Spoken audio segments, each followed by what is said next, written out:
I'm Rachel Morgan, 32 years old, and last Tuesday, my husband Kevin died of a sudden heart attack. The shock still hasn't worn off. When I called my parents, sobbing uncontrollably, my mother said, "We're celebrating Sophia's birthday right now. Can this wait until tomorrow?" My 8-year-old daughter Lily and I sat alone that night, holding each other as our world collapsed. I never imagined my family would abandon us in our darkest hour. But what they did next was even worse. If you've ever felt betrayed by family, when you needed them most, please let me know where you're watching from and subscribe to join others who understand this pain. Kevin and I met during our sophomore year at Northwestern University. I was struggling through economics, and he was the charming teaching assistant who stayed after class to help me understand depreciation curves. His patience was the first thing I fell in love with, followed quickly by his infectious laugh and the way his eyes crinkled at the corners when he smiled.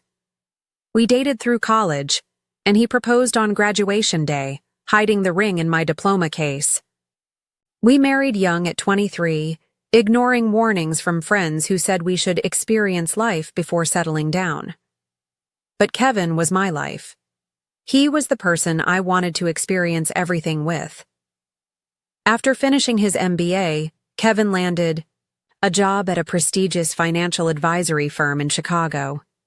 He worked his way up quickly, impressing clients with his honest approach and genuine care for their financial well-being.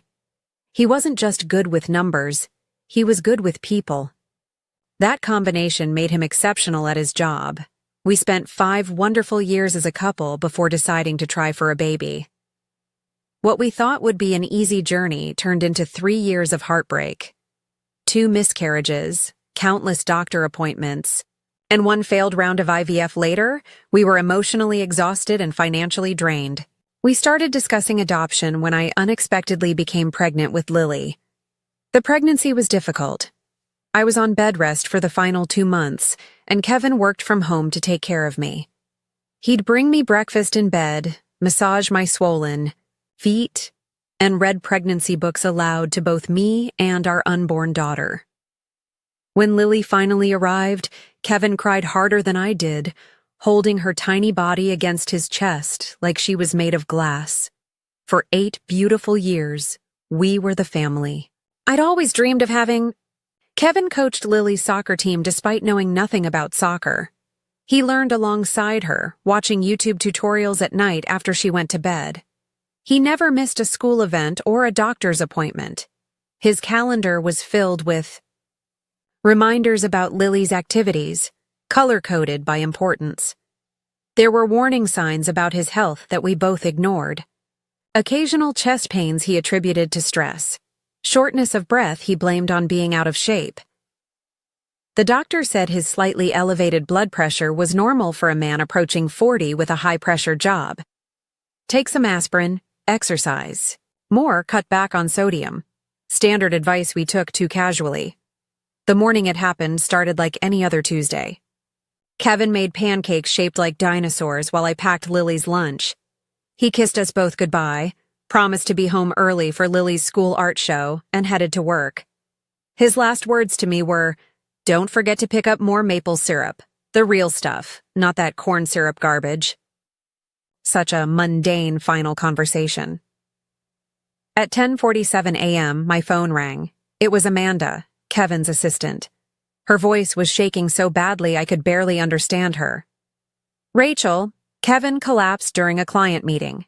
The ambulance is here. They're taking him to Northwestern Memorial." I remember dropping my coffee mug. The sound of ceramic shattering on tile seems to echo in my memory. I called our neighbor Ellen to pick up Lily from school, then drove to the hospital breaking every speed limit. I prayed the entire way, bargaining with God in desperate whispers, but I was too late. Kevin was pronounced dead at 11:23 a.m. minutes before I arrived. Massive heart attack, they said. Nothing could have been done, they assured me, as if that made it better somehow. Seeing Kevin's body was surreal. He looked like he was sleeping, except for the unnatural stillness of his chest. His skin was still warm when I touched his face. I kept expecting him to open his eyes, to smile and tell me this was all a terrible mistake. The next few hours passed in a blur of paperwork and phone calls. The funeral home needed decisions I wasn't prepared to make. Cremation or burial? What kind of service? Did he have a favorite suit? Questions that seemed impossible to answer when all I wanted to do was crawl into bed with my husband one last time. The hardest part was driving home, knowing I had to tell Lily that her father was never coming back. How do you explain death to an 8-year-old? How do you tell her that the daddy who made dinosaur pancakes that morning was gone forever? Telling Lily about her father was the most difficult moment of my life. When she got into my car after school, she immediately sensed something was wrong. "Where's Daddy?" "He promised to come to my art show tonight," she said, her backpack clutched in her small hands. I pulled over to the side of the road because I couldn't focus on driving. Turning to face her, I took her hands in mine. "Lily, something very sad happened today. Daddy got very sick at work, and his heart stopped working." Her face scrunched in confusion. "Can the doctors fix it?" The innocent hope in her question broke. Something inside me. "No, sweetie. When someone's heart stops working completely, the doctors can't fix it. Daddy died today." She stared at me for what felt like an eternity, her blue eyes, so much like Kevin's, processing this incomprehensible information. Then she asked, "Does that mean Daddy isn't coming home? Ever?" When I nodded, unable to speak through my tears, she let out a wail that didn't sound human. It was primal, the pure sound of a child's heart breaking. She threw herself into my arms, her small body shaking with sobs. "I want Daddy. Please, I want my Daddy." There was nothing I could do but hold her and cry with her, parked on the side of the road as life continued all around us, oblivious to our shattered world. That evening, after I'd finally gotten Lily to sleep in my bed, clutching Kevin's unwashed t-shirt for comfort, the full weight of my loss hit me. I sat on the bathroom floor, door closed so Lily wouldn't hear, and broke down completely. The physical pain of grief was overwhelming, like being repeatedly punched in the chest. I couldn't breathe. I couldn't think. I needed my mom and dad. With shaking hands, I called my parents. They'd been married for 40 years, had weathered losses together. Surely they would know what to say, how to help me through this impossible time. My mother answered on the 5th ring, the sound of laughter and music in the background. "Rachel, can I call you back? We're in the middle of Sophia's birthday dinner." "Mom," I choked out, barely able to form words through my sobs. "Kevin died this morning. He had a heart attack at work. He's gone." There was a pause, and I heard her cover the phone and say something to someone else. When she returned, her voice was slightly more somber, but still distracted. "Oh my goodness, that's terrible. Are you sure? Maybe there's been a mistake?" "I saw his body, Mom. There's no mistake." The fact that I had to convince my own mother that my husband was actually dead felt like another trauma on top of everything. Else? Well, this is quite a shock. "But sweetie, we're in the middle of Sophia's 40th birthday celebration. Everyone's here. We've got the caterers. Can you manage tonight? And we'll come by tomorrow when things settle down?" I couldn't believe what I was hearing. My sister's birthday party took precedence over her son-in-law's death, over her daughter and granddaughter's acute grief. My father got on the phone then. "Rachel, this is awful news. Was Kevin's life insurance policy up to date? You should call the company first thing tomorrow. Not, I'm coming right over. Not, what can we do to help? But a question about life insurance while my husband's body was barely cold. "I can't believe this is your response," I said, my voice hollow. "My husband just died. Lily lost her father. And you're at a party?" "Now, Rachel," my father said in that condescending tone he'd used throughout my childhood. "Sophia has been planning this milestone birthday for months. Everyone took time off work to be here. We can't just walk out. Be reasonable. Reasonable? As if grief followed any rules of reason. Forget I called, I said, and hung up. Within minutes, my phone was flooded with text messages from friends who had somehow heard the news. Kevin's college roommate Brian, my colleague Jennifer, even my old high school friend Taylor, who I hadn't spoken to in years, all offering condolences, asking what they could do to help. Strangers showed more compassion than my own family. My neighbor Ellen came over with a casserole and sat with me at the kitchen table as I tried to make a list of people to notify. She offered to stay the night, but I declined. I needed to be alone with Lily, to start figuring out how we would navigate this new, terrifying reality without Kevin. That first night was endless. Lily had nightmares and kept waking up calling for her daddy. I lay beside her, stroking her hair and telling her stories about Kevin, about how much he loved her, about how brave he thought she was. Eventually, she fell into an exhausted sleep, but I remained awake, staring at the ceiling, the absence of Kevin's warmth beside me an unbearable void. Morning came, and with it the crushing realization that this wasn't a nightmare I could wake from. This was our life now, a life without Kevin, a life where my own parents couldn't be bothered to show up when I needed them most. Kevin's funeral was scheduled for Saturday, 4 days after his death. Those days passed in a fog of arrangements, paperwork, and trying to comfort Lily while barely holding myself together. My parents called once, briefly, to ask what time the service started and if they should wear black or if it was a celebration of life with colorful attire. They didn't offer to help with arrangements or ask how Lily was coping. The day of the funeral dawned bright and sunny, cruelly beautiful for such a dark occasion. Lily insisted on wearing a blue dress because Daddy always said I look like a princess in blue. I helped her with her hair, weaving a small braid along her temple the way Kevin used to do on special occasions. We arrived at the funeral home an hour early to greet people. Kevin's colleagues from the financial firm came.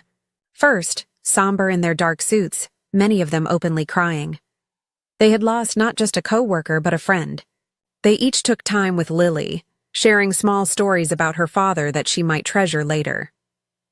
My parents and Sophia were supposed to arrive early too, but they texted 20 minutes before the service was scheduled to begin, saying they were running late due to traffic. They finally walked in as people were being seated, making a small commotion as they found places in the front row that I had reserved for family. My mother hugged me briefly, her perfume overwhelming. The traffic was terrible, and Sophia had a hard time finding something appropriate to wear on such short notice. Short notice. As if Kevin's death were an inconvenient dinner party. Throughout the service, I was acutely aware of Sophia checking her phone, my father glancing at his watch, my mother dabbing at dry eyes for show. Meanwhile, Kevin's colleagues and our friends were genuinely distraught, their grief palpable and real.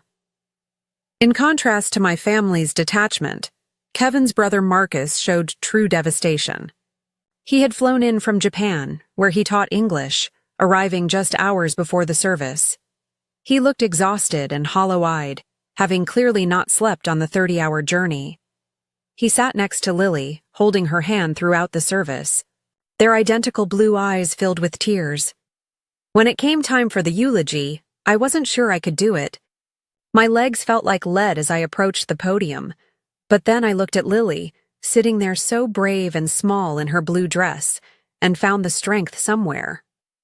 I spoke about Kevin's kindness, his integrity, his boundless love for his daughter.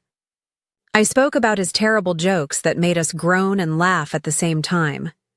About his irrational hatred of cilantro and his passionate defense of proper maple syrup. About the way he always put family first.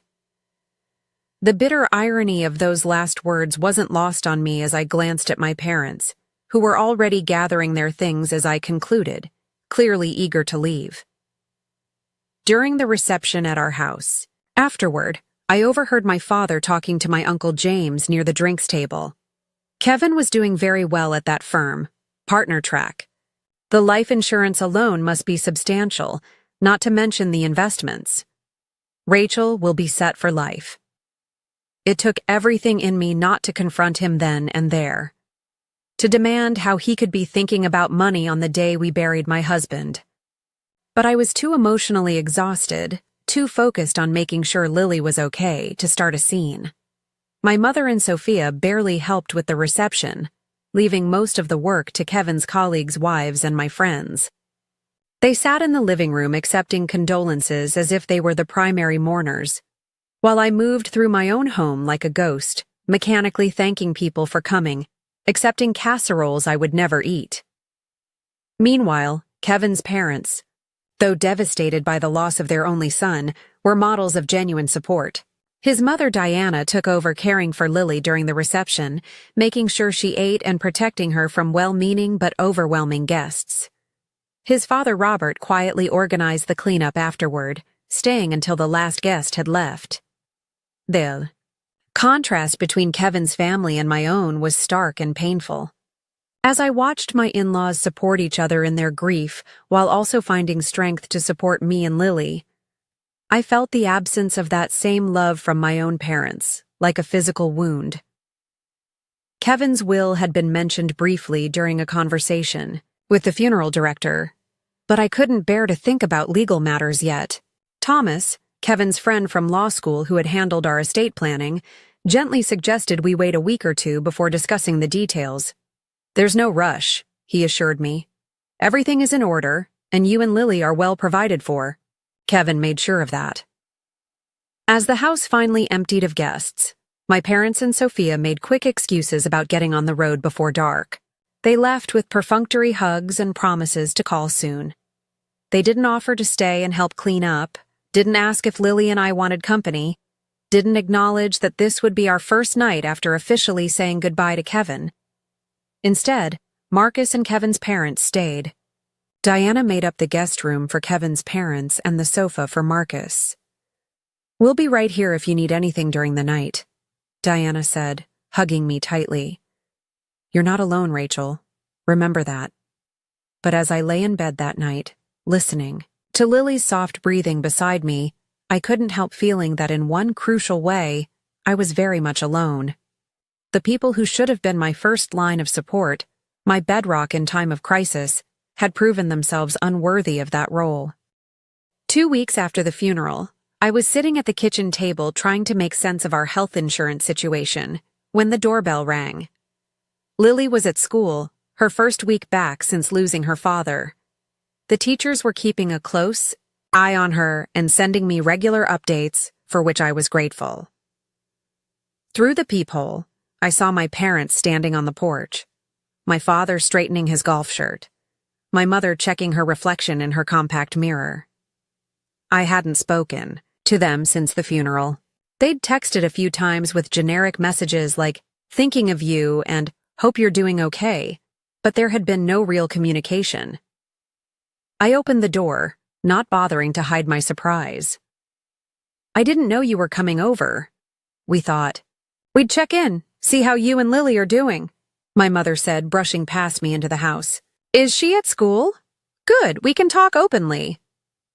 That should have been my first clue that this wasn't simply a supportive visit, but I was too emotionally drained to pick up on the warning signs.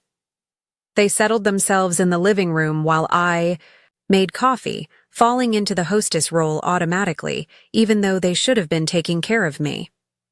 When I brought in the mugs, my father was examining the new sound system Kevin had installed just a month before his death. "Nice setup," he commented, running his hand along the speakers. "Kevin had good taste in electronics." "He did," I agreed, the simple past tense still a knife twist in my heart. After a few minutes of awkward small talk about Lily's school and my mother's garden club, my father cleared his throat in the way he always did before discussing serious matters. "Rachel, we wanted to talk to you about your situation," he began, setting his coffee mug down precisely on a coaster. My situation?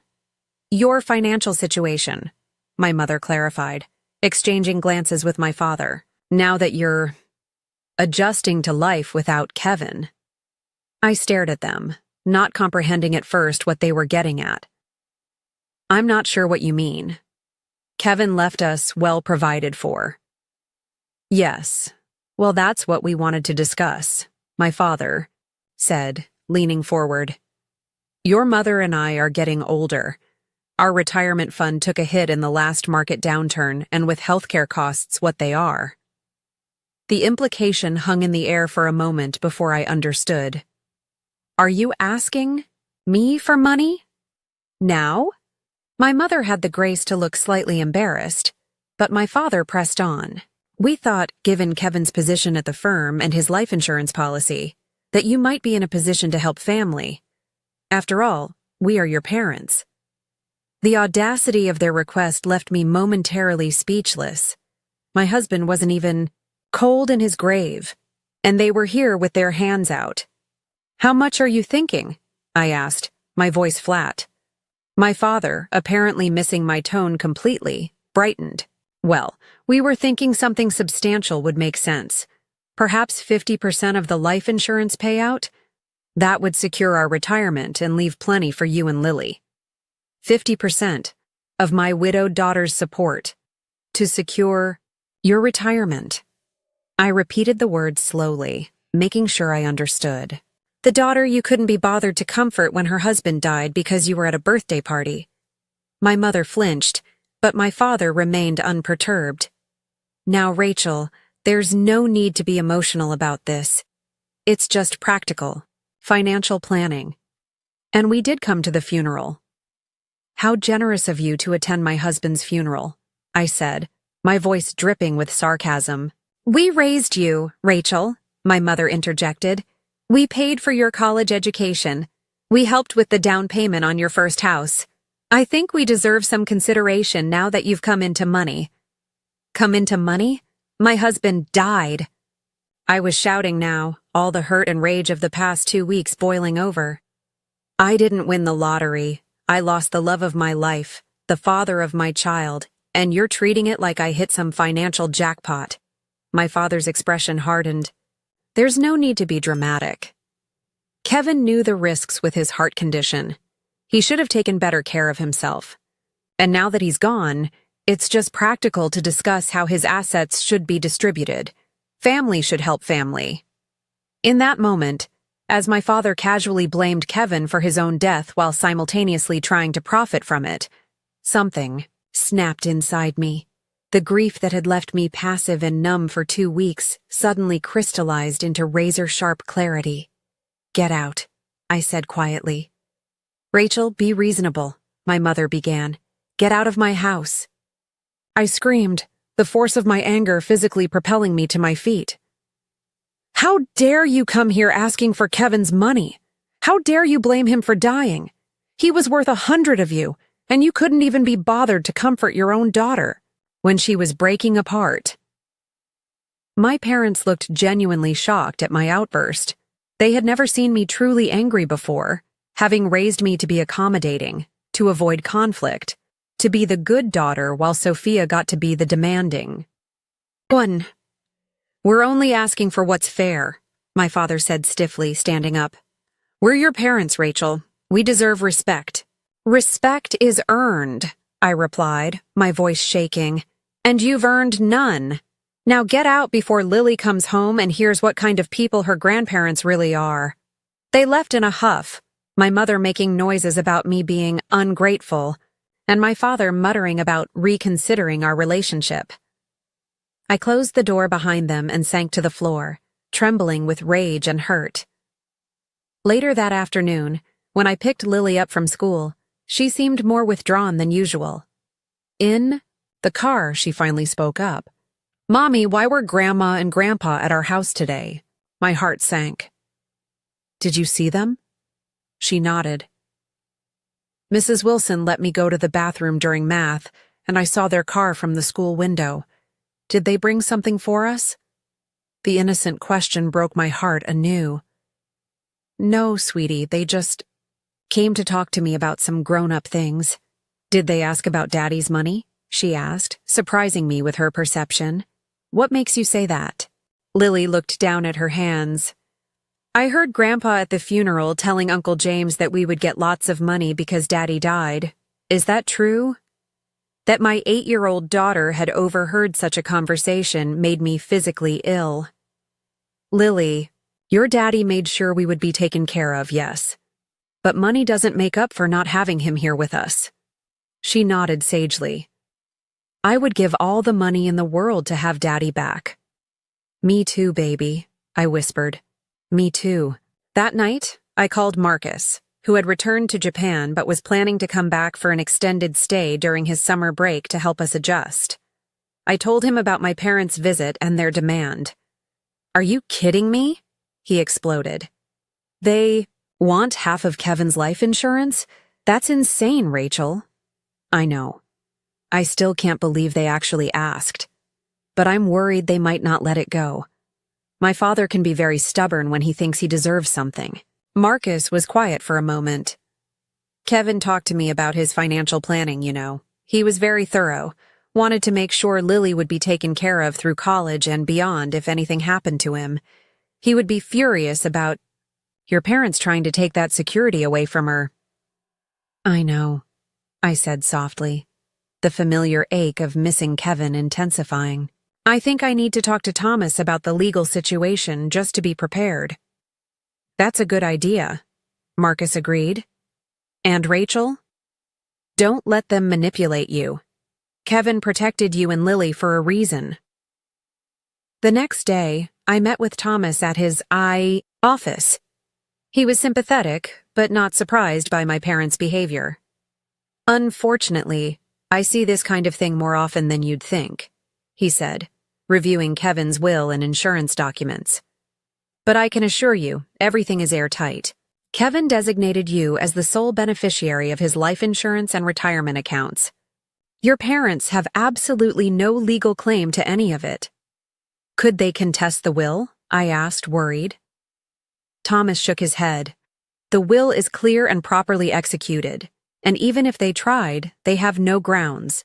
Kevin was of sound mind, and parents have no automatic right to inherit from adult children, especially when there's a spouse and child. That reassurance should have made me feel better, but as I left Thomas's office, my phone buzzed with a string of text messages from my parents and, surprisingly, from Sophia. From my father. We need to discuss this situation like adults. Call. Me. From my mother. I raised you better than this, Rachel. Family comes first. From Sophia. You've always been selfish, but this is low even for you. Mom and Dad deserve better. The hypocrisy of Sophia, who had barely looked up from her phone. During Kevin's funeral, accusing me of being selfish was almost laughable. Almost, if it weren't so painful. That evening, as Lily and I were eating dinner, my father called. When I didn't answer, he left a voicemail demanding a family meeting at their house on Sunday afternoon. This concerns all of us, Rachel. Be there. At 2:00. Bring Lily. I set the phone down, my appetite gone. Involving Lily in this ugly situation was the last thing I wanted, but maybe it was time to have everything out in the open, to make a final break if necessary. With Thomas's reassurance about the legal aspects, I felt more confident in standing my ground. Was that Grandpa? Lily asked, pushing her peas around her plate. Yes, I admitted. He wants us to come over on Sunday. Lily was quiet for a moment, then asked, Do we have to go? The fact that my daughter, who had once loved visiting her grandparents, now seemed reluctant, spoke volumes. I think we should, I said carefully. Sometimes it's important to face difficult situations directly. She nodded, a look of determination crossing her face that reminded me painfully of Kevin. Okay. But can I bring something with me? I have an idea. What kind of idea? I asked, curious about her sudden intensity. Just something Daddy taught me about standing up for yourself, she said cryptically. Can I use the computer after dinner? Agreed. wondering what my 8-year-old was planning, but trusting that whatever it was, it came from the good heart and strong values her father had helped instill in her. The days following my parents' visit were filled with conflicting emotions. Grief for Kevin remained a constant heavy weight, but now it was complicated by anger and betrayal toward my family. In quiet moments, when Lily was asleep, I found myself revisiting memories from childhood, seeing them in a new harsh light. There were the dance recitals where my parents left early to make it to Sophia's softball games, but never the other way around. The Christmas when I received practical clothes while Sophia got the expensive art supplies we both had asked for. The way my academic achievements were expected, while Sophia's C grades were celebrated as trying her best. Small inequities. That seemed insignificant individually, but formed a pattern when viewed collectively. I called Amanda, Kevin's assistant, who had become a friend in the weeks since his death. "Am I overreacting?" I asked her after explaining my parents' demand. "Is it normal to feel this angry, or is it just grief making everything worse?" "Rachel," she said firmly, "if my parents had done that to me, they'd be dead to me. What they did is beyond inappropriate. It's cruel." Her validation helped, as did a long conversation with Marcus that evening. He was planning to take a leave of absence from his teaching position to come stay with us for a few months, a kindness that brought me to tears. "Kevin made me promise," he explained. "Years ago, when you were pregnant with Lily, he made me swear that if anything ever happened to him, I would be there for you both. I intend to keep that promise." The contrast between Marcus's loyalty to his brother's wishes and my own parents' behavior couldn't have been starker. Meanwhile, Lily had been unusually focused on some project she was working on in her room, hunched over her desk with colored pencils and paper. When I asked what she was doing, she just smiled secretively and said, "Something important for Sunday." On Saturday, I decided to review Kevin's financial documents more thoroughly, wanting to be fully informed before the confrontation with my family. Kevin had been meticulous about our finances, keeping everything organized in a home office filing cabinet. As I went through the folders, I found a sealed envelope with my name on it, in Kevin's handwriting. With trembling hands, I opened it to find a letter dated just 3 months earlier, around the time of his last physical. "My dearest Rachel," it began. "If you're reading this, it means the doctor's concerns about my heart were more serious than I let on. I didn't want to worry you, but I've updated our will and insurance policies just in case. Everything goes to you, with provisions for Lily's education and future. Use it well, live fully, and know that my greatest joy was being your husband and Lily's father." I broke down sobbing, both devastated that he had kept his health concerns from me and deeply moved by his foresight and care. Kevin had known there was a risk and had prepared for it, while trying to spare me the worry. It was so typically him, both frustrating and loving in equal measure. The letter continued with specific instructions about the insurance policies and investments, but also included a paragraph that caught my attention. "I've set up a separate trust for Lily that can't be accessed until she's 25, except for education expenses. This is important, Rachel. Your father has approached me twice about investment opportunities that were thinly veiled requests for money. I declined politely, but he seemed to think my death would create an opportunity for him to access funds through you. Don't let that happen. Your parents have made poor financial choices for years, and while I sympathize, Lily's future cannot be compromised to bail them out." The revelation that my father had already tried to get money from Kevin while he was alive added another layer of betrayal. Kevin had protected me from this knowledge, probably trying to preserve my relationship with my parents. Even in this, he had put my feelings first. Armed with this new information, I called Thomas again to verify that the trust Kevin mentioned was indeed secure from any claims. He assured me it was ironclad, and also suggested I bring a copy of Kevin's letter to the family meeting. "It's not legally necessary," he explained, but it might be useful to have Kevin's explicit wishes documented if they try to pressure you emotionally. Sunday morning arrived with a sense of impending confrontation. Lily was unusually quiet as we got dressed, but there was a determined set to her small shoulders that reminded me of Kevin before an important client meeting. "Are you sure you want to come?" I asked her one last time as we prepared to leave. "You could stay with Ellen instead." She shook her head firmly. "I need to be there, Mom, for Daddy." On the drive to my parents' house, Lily clutched a manila envelope to her chest, still refusing to tell me exactly what was inside. "It's a message from me and Daddy," was all she would say. As we pulled into the driveway of the suburban home where I'd grown up, I noticed several cars I recognized as belonging to my aunts and uncles. My parents had apparently invited an audience, perhaps thinking I would be less likely to refuse them in front of extended family. "Ready?"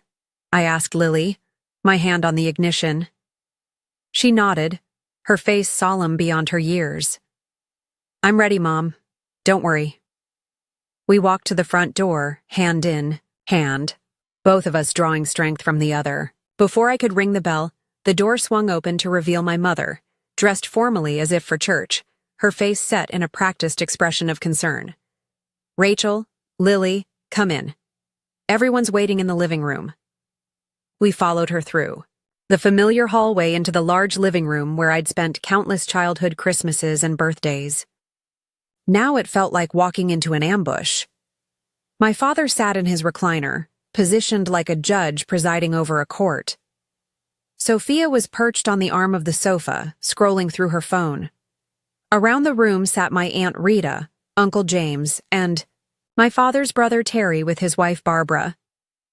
"Thank you for coming," my father said formally, as if this were a business meeting rather than a family gathering.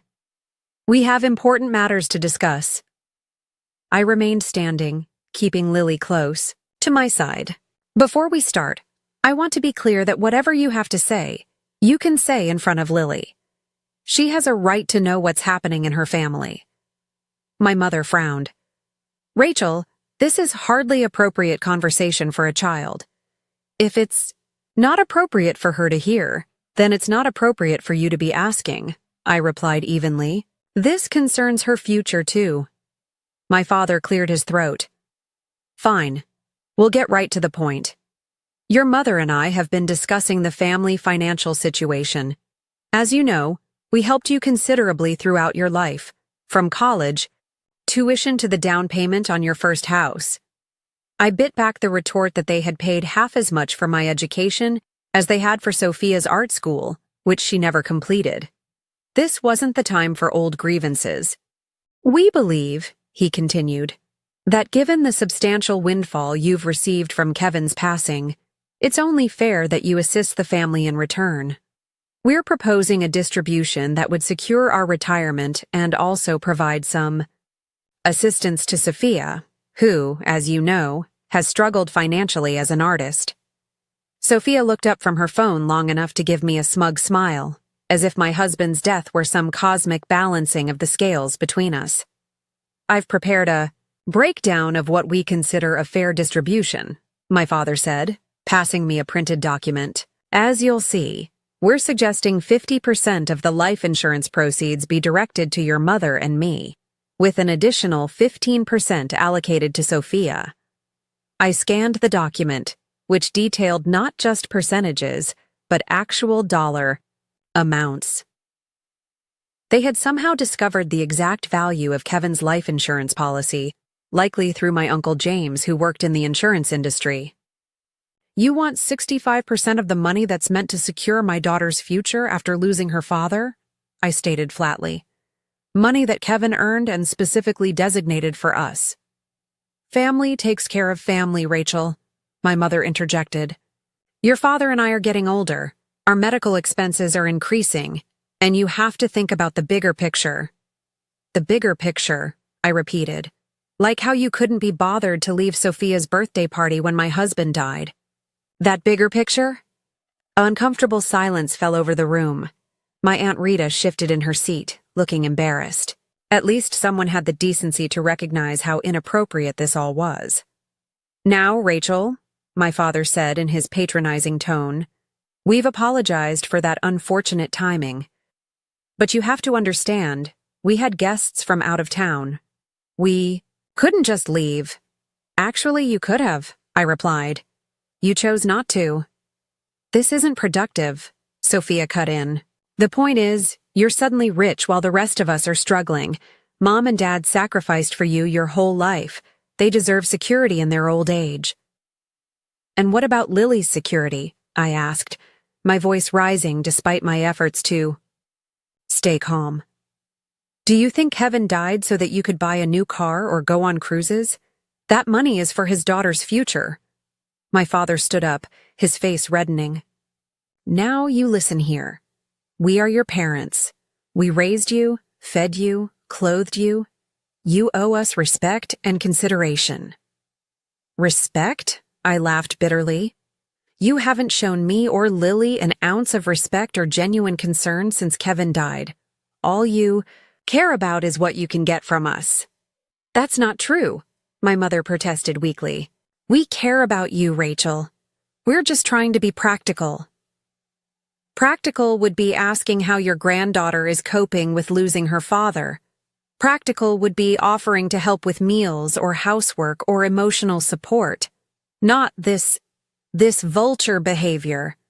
The room fell silent again. My Uncle Terry looked uncomfortably at the floor while his wife Barbara glared at my father, clearly as appalled as I was. Into this tense silence, Lily suddenly stepped forward, still clutching her envelope. "I have something to say," she announced, in a clear, strong voice that startled everyone. My mother attempted a condescending smile. "Sweetie, the adults are talking about important things right now." Lily stood her ground, channeling Kevin's quiet confidence. "This is important too. It's about my daddy and what he would want."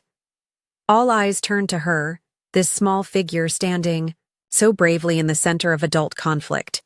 Even Sophia put down her phone. "Daddy taught me that when people show you who they really are, you should believe them," Lily said, her voice only slightly trembling. "And when people only come around, when they want something, they're not really family." She turned to face my parents directly. "You didn't come to see us when Daddy died. You didn't help Mom when she was crying every night. You didn't ask me if I was okay or if I needed anything. You only came when you wanted money." The raw truth from an 8-year-old's mouth seemed to land differently than when I had said similar things. My mother's carefully composed face crumpled slightly, while my father seemed at a loss for words. Lily opened her envelope and pulled out a sheet of paper. "I made something for you, because I know that's why you really came to see us." She walked over and handed the paper to my father. It was a child's drawing, but as I glimpsed it over his shoulder, I saw it was designed to look like an invoice. At the top, in Lily's careful handwriting, it read, "Bill for real love and support." Listed below were items like being there when Daddy died, $0, not provided; helping Mom when she was sad, $0, not provided; hugging me when I cried for Daddy, $0, not provided; being real grandparents, priceless, but not paid. At the bottom was a total, $0, that's why you came, right? For money? This is what you earned. The silence in the room was absolute. My father's hands trembled as he held the paper. My mother began to cry, whether from shame or manipulation, I couldn't tell. Sophia stared at Lily with an expression of shock, as if seeing her niece for the first time. "I think we're done here," I said quietly, taking Lily's hand. "Don't contact us again unless it's to apologize and show genuine change. Lily deserves better grandparents than you've been, and I deserve better parents." As we walked out, leaving my stunned family behind, I felt a strange mixture of sorrow and liberation. We had lost more than Kevin. We had lost the illusion of a supportive extended family. But in that loss, there was also clarity and the freedom to rebuild our lives without toxic obligations. In the car, I hugged Lily tightly. That was incredibly brave. I'm so proud of you. She hugged me back. Daddy always said we have to stand up for what's right, even when it's hard. Was I right? Mom? Yes, baby, I assured her, tears streaming down my face. You were absolutely right. The drive to my parents' house had been tense, with Lily unusually quiet beside me, that manila envelope clutched tightly in her small hands. I'd been so focused on preparing for the confrontation with my parents that I hadn't paid enough attention to what my daughter was planning. Now, as we drove away from the house where I grew up, I felt equal parts pride in her courage and sadness that she had to grow up so fast. Lily, how did you come up with that idea for the bill? I asked as we drove home. She gazed out the window for a moment before answering. Daddy and I were watching a movie once where someone gave an invoice to a mean person. Daddy said sometimes people need to see on paper what they're really worth. Her voice cracked slightly. I think Grandpa and Grandma needed to see that they haven't been worth much to us lately. The wisdom in her words, echoing Kevin's values, brought fresh tears to my eyes. Your daddy would be so proud of you today, I told her, reaching over to squeeze her hand. So am I. My phone began buzzing incessantly with calls and texts from my family, but I ignored them all. This wasn't a negotiation. It was a boundary being firmly established. Whatever fallout came from this confrontation would have to wait until Lily and I had processed what had happened. When we got home, Marcus was waiting on our porch. He had flown in early from Japan, wanting to surprise us, and Ellen had given him the spare key to wait inside. Seeing him, so much like Kevin in his gestures and smile, was both painful and comforting. How did it go? He asked, embracing us both. Aunt Lily was amazing, Lily declared before I could answer.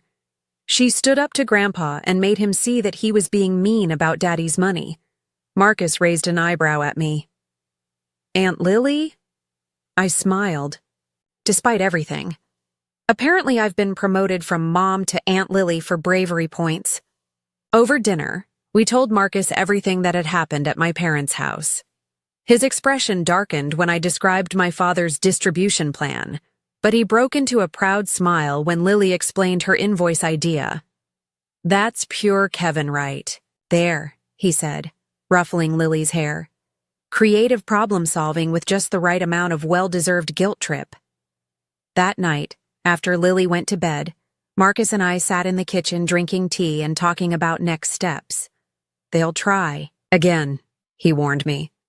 People like your parents don't give up easily when money is involved. I nodded, thinking of my father's stubborn persistence throughout my childhood. I know, but I'm not going to give in. Not just because it's wrong, but because it would betray Kevin's explicit wishes. Have you thought about what this means for your relationship with them going forward? Marcus asked gently. It was a question I'd been avoiding since the confrontation. I don't know, I admitted. Part of me wants to cut them off completely. They've shown their true colors so clearly. But another part of me wonders if that's fair to Lily. They're her only grandparents on my side. Are bad grandparents better? Then no grandparents? Marcus countered. Kevin's parents adore Lily, and they actually show up for her. Quality over quantity, right? He had a point. Diana and Robert had called Lily every other day since Kevin's death, sent care packages, and we're planning an extended visit. They were grieving too, but they put their granddaughter's needs first. The next morning, my phone showed 8 missed calls from my mother, 3 from my father, and 1 from Sophia. There were also numerous text messages ranging from angry accusations to tearful apologies that felt more like manipulation than genuine remorse. I decided to respond to just one message from my mother. We need to talk about what happened. My reply was simple. There's nothing to talk about until you can acknowledge the harm you've caused and show real change. Lily and I need time and space. Then I blocked their numbers, a temporary measure to give us breathing room. I also emailed Thomas to inform him of what had transpired and ask him to be on alert for any legal maneuvers my parents might attempt, though he had assured me they had no grounds for any claims. Over the next few days, my parents tried various approaches to re-establish contact. They sent flowers with apology cards that spoke vaguely of family misunderstandings. They attempted to reach me through mutual friends. My father even showed up at my workplace, only to be turned away by security when I refused to see him. Surprisingly, it was my Aunt Barbara, Uncle Terry's wife, who provided an unexpected source of support. She called from her personal phone, which I hadn't blocked, asking if we could meet for coffee. Wary but curious, I agreed. I want you to know that not everyone in the family supports what Brad and Carol did, she told me when we met, referring to my parents. Terry and I were horrified. We only went to that meeting because they told us it was about planning a memorial scholarship in Kevin's name. Her honesty was refreshing, and it helped to know that not all of my extended family were complicit in my parents' scheme. They've always favored Sophia, Barbara continued, confirming what I'd felt but doubted for years. We've all seen it, but no one wanted to interfere. Maybe we should have. A week after the confrontation, a formal letter arrived from my father, written on his business stationery as if to lend weight to his words. It stated that unless I was willing to come to a reasonable financial arrangement with them, they would be forced to reconsider our relationship with you and Lily entirely. It was meant to be threatening, I suppose, this idea that they would cut us off. Instead, it felt like permission to move forward without the burden of toxic relationships. I filed the letter with Thomas in case it was ever needed as evidence of their intentions. 2 weeks after our confrontation, my mother tried a new tactic, showing up at Lily's school at pickup time. Fortunately, I had already informed the school about the situation, and they called me immediately. By the time I arrived, the principal had politely but firmly asked my mother to leave, reminding her that only authorized individuals could interact with students. Standing in the school parking lot, my mother looked smaller somehow, less imposing than she had throughout my childhood. "You're turning everyone against us," she accused when she saw me. "No, Mom. Your own actions are doing that," I replied evenly. "Please don't come to Lily's school again. If you want to rebuild a relationship with us, it needs to start with respect for our boundaries." "We're your parents," she protested, tears forming in her eyes. "You can't just cut us out of your life." "I'm not cutting you out," I clarified. "I'm asking you to step back and reconsider how you want to be part of our lives. Do you want to be the grandparents who support and love Lily unconditionally, or the ones who saw her father's death as a financial opportunity? The choice is yours, but there are consequences either way." She didn't have an answer for that, and we parted without resolution. It was the last direct contact I had with either of my parents for nearly 2 months. During that time, I focused on Lily, on starting to build our new normal without Kevin, but with the support of those who truly cared for us. Marcus stayed with us for 3 months, his presence a daily reminder of Kevin in the best possible way. He taught Lily to play chess, something Kevin had planned to do. He helped me sort through Kevin's belongings when I was finally ready, sharing stories and memories that made the painful task bearable. Kevin's parents visited for extended periods, filling our home with warmth and genuine love. Diana taught Lily to bake Kevin's favorite cookies, maintaining a connection to her father through shared activities. Robert took her fishing, patiently showing her how to tie the knots Kevin had learned from him decades earlier. Meanwhile, news of my parents' behavior spread through the family grapevine. Aunt Rita called to apologize for her presence at the ambush, explaining that she'd been told it was a gathering to discuss supporting us. Uncle James, who had initially seemed aligned with my father, sent a card expressing his regret for not speaking up during the confrontation. Even Sophia eventually sent an email that, while stopping short of a full apology, acknowledged that The timing of their financial requests had been insensitive. It wasn't much, but it was the first time in our adult lives that she had conceded any wrongdoing. 3 months after Kevin's death, on what would have been our 13th wedding anniversary, I received another letter from my parents. This one came in a plain envelope, handwritten rather than typed on business letterhead. It was the first communication from them that felt potentially genuine. "Dear Rachel and Lily," it began. "We've spent these past weeks reflecting on our behavior and the pain we've caused you during an already unbearable time of loss. There are no excuses for what we did. We allowed greed and self-interest to override our love and responsibility as parents and grandparents. We failed you both, and we failed Kevin's memory." The letter continued with specific acknowledgments of their actions, from missing the funeral to the attempted financial grab, without the vague language of their previous apologies. They didn't ask for forgiveness or for contact to be resumed, only expressed hope that someday we might have the opportunity to demonstrate through actions, not words, that we can change. I read the letter several times, trying to gauge its sincerity. Then I showed it to Marcus before deciding whether to share it with Lily. "It seems different from their other attempts," he observed cautiously. "Less manipulative, more accountable. But ultimately, it's your call whether to believe it." I tucked the letter away, not yet ready to make a decision about how or whether to respond. The wound was still too fresh, the betrayal too profound. Time would tell if their remorse was genuine or just another strategy. For now, Lily and I were focusing on healing, on building our life without Kevin, but with his values and love as our foundation. Whatever happened with my parents would be determined by their actions going forward, not by promises or apologies, however well-crafted. As Marcus prepared to return to Japan, with plans to visit again soon, he helped me organize a memorial gathering on Kevin's birthday. Unlike the funeral, which had been somber and formal, this was a celebration of Kevin's life, held in our backyard with his favorite barbecue food and music. Friends and colleagues shared funny stories about Kevin. His parents brought photo albums from his childhood. Lily presented a memory book she had created, filled with ticket stubs, notes, and mementos of activities with her father. Notably absent were my parents and Sophia, who had not been invited. It was a boundary I needed to maintain for now, creating a safe space for grief and remembrance without the tension their presence would bring.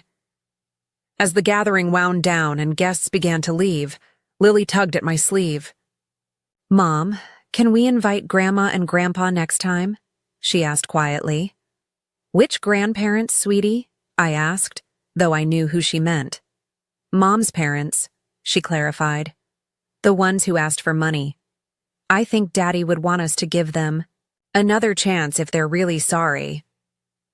Her compassion, so like Kevin's, brought tears to my eyes. "We'll see," I promised her. "If they show us they've really changed, maybe next time." It wasn't forgiveness exactly, not yet. But it was an opening, a possibility that the future might include some form of reconciliation. For now, that was enough. The envelope confrontation marked a turning point in our lives. In the immediate aftermath, the division in my extended family was stark and painful. Some relatives sided firmly with my parents, viewing me as the ungrateful daughter who refused to help family. Others recognized the inappropriate nature of my parents' demands and offered quiet support. My Aunt Barbara became an unexpected ally, calling regularly to check on Lily and me, and occasionally passing along family news without pressure or judgment. Uncle Terry, though less demonstrative, showed his support by sending Lily books and science kits, remembering her interests in a way my parents rarely had. The most surprising reaction came from my cousin Jennifer, Sophia's daughter, who was in her early 20s. She reached out via email about a month after the confrontation. "I've always seen how differently Grandma and Grandpa treated you compared to Mom," she wrote. "What they did after Kevin died was inexcusable. and I want you to know that not everyone in the family thinks you're wrong for standing your ground." Her message meant more than she could know. Validation from an unexpected source that I wasn't crazy or selfish for protecting Lily's future. My parents' initial reaction to being cut off was a campaign of manipulation. They enlisted family members to plead their case, sent guilt-inducing emails, and even attempted to use Lily's school as a point of contact. When these efforts failed, they shifted tactics to more direct threats, suggesting they might contest the will despite having no legal grounds to do so. Thomas, Kevin's lawyer friend, responded to these threats with a firmly worded legal letter outlining the baselessness of any potential claims and the possible consequences of harassment. After that, the direct pressure eased, though the emotional fallout continued. Throughout this difficult period, I was surprised by how many people stepped forward to support us.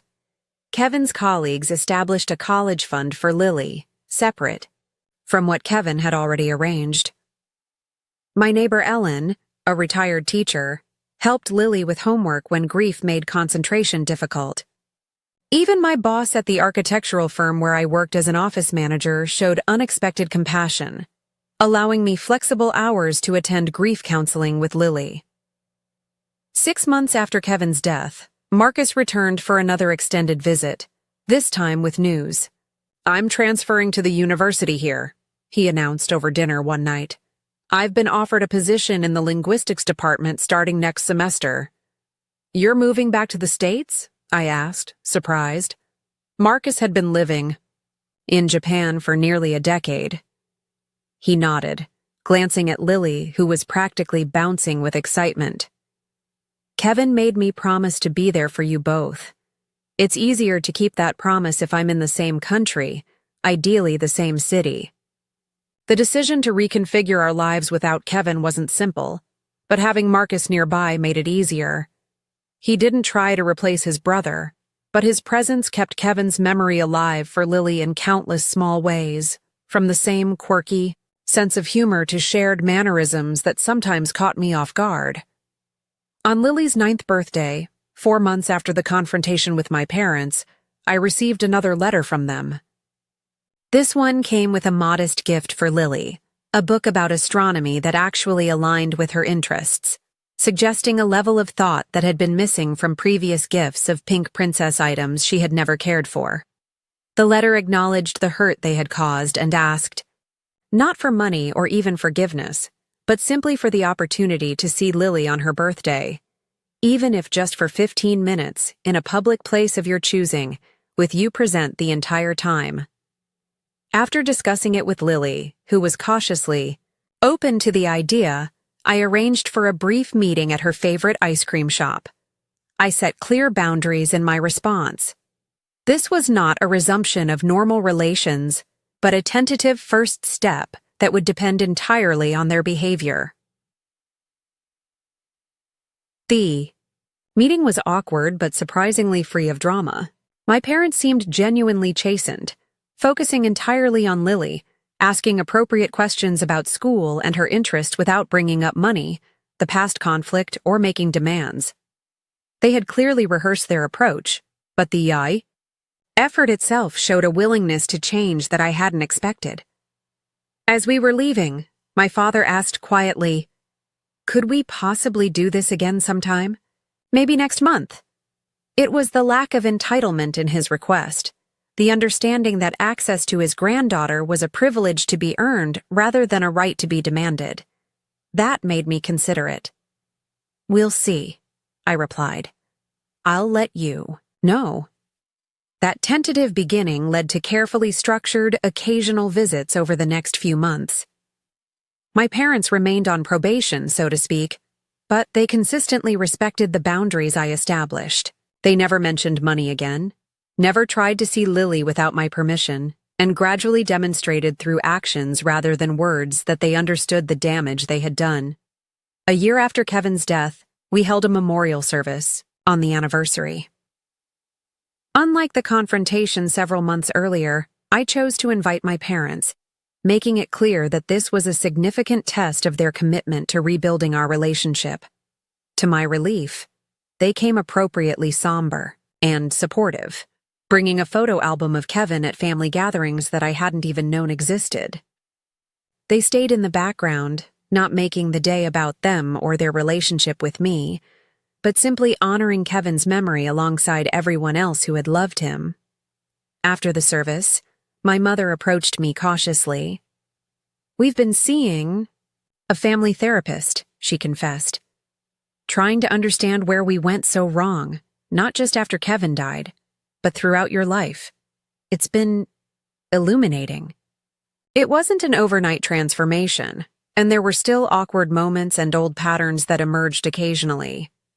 But the effort was consistent, and over time, a new relationship began to take shape, one based on mutual respect rather than obligation or expectation. Sophia took longer to come around. Her initial reaction to being cut off from access to Kevin's money was anger and resentment, manifesting in nasty social media posts and attempts to turn family members against me. But as our parents gradually reformed their behavior, her position became increasingly untenable. Eventually, after nearly a year of minimal contact, she reached out with a genuine apology. "I've been jealous of you my whole life," she admitted during a tense coffee meeting. "You were always the smart one, the responsible one. When Kevin died and left you financially secure, it just amplified every insecurity I've ever had. It doesn't excuse what I did, but I want you to know I'm working on it." It was perhaps the most honest conversation we'd ever had as sisters.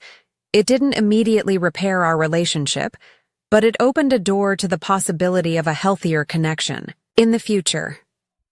As for Lily and me, the journey through grief was ongoing but evolving. The sharp, constant pain of early loss gradually transformed into something more manageable, a sadness that could coexist with moments of joy and hope. Lily still had nights when she cried for her father, but she also had days filled with laughter and normal 9-year-old concerns. With Thomas's help, I established a foundation in Kevin's name that provided financial education for underserved communities, something he had been passionate about. Running the foundation gave me purpose beyond surviving day to day and connected me with people who shared Kevin's values. On the second anniversary of Kevin's death, I took Lily to his favorite spot by the lake. We sat on a bench watching the water, remembering him together. "Mom," Lily said thoughtfully, "I think the envelope I gave Grandpa and Grandma helped them." "What makes you say that?" I asked. "Well, they're different now. They listen more. They ask about my feelings. They remember what books I like." She picked up a stone and skipped it across the water the way Kevin had taught her. "Daddy always said sometimes people need to see themselves clearly before they can change." "Your dad was very wise," I agreed, amazed yet again by my daughter's perception and resilience. "I still miss him every day," she said, "but I think he'd be happy about how we're doing, don't you?" I put my arm around her, this remarkable child who carried so much of her father in her. "Yes, baby. I think he'd be very proud of us both." The truth was, losing Kevin had revealed exactly who in our lives was truly family and who was not.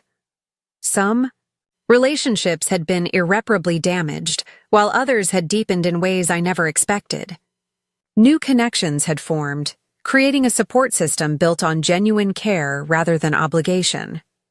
My parents were now cautious figures in our lives, working to earn back trust one respectful interaction at a time.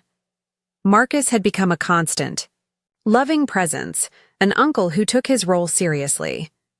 Kevin's parents remained devoted grandparents, their love for Lily a direct extension of their love for their son.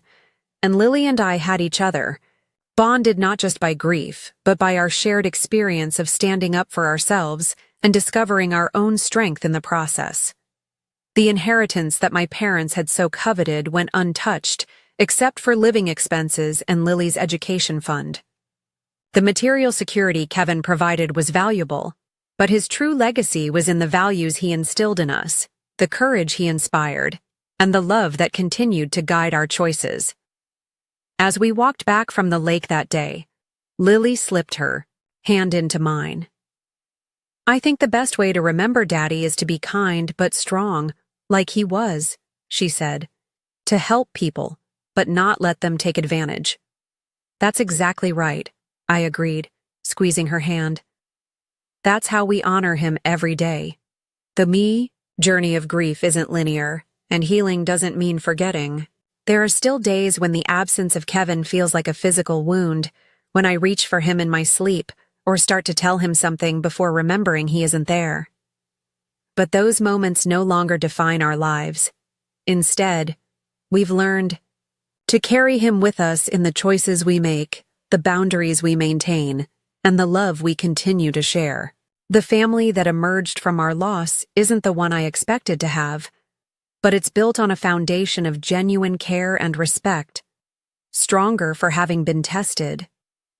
If you've ever experienced family betrayal during grief or had to stand up for yourself against those who should have supported you, I hope our story reminds you that you're not alone. Sometimes the most difficult boundaries to establish are with the people we've been taught all our lives to accommodate.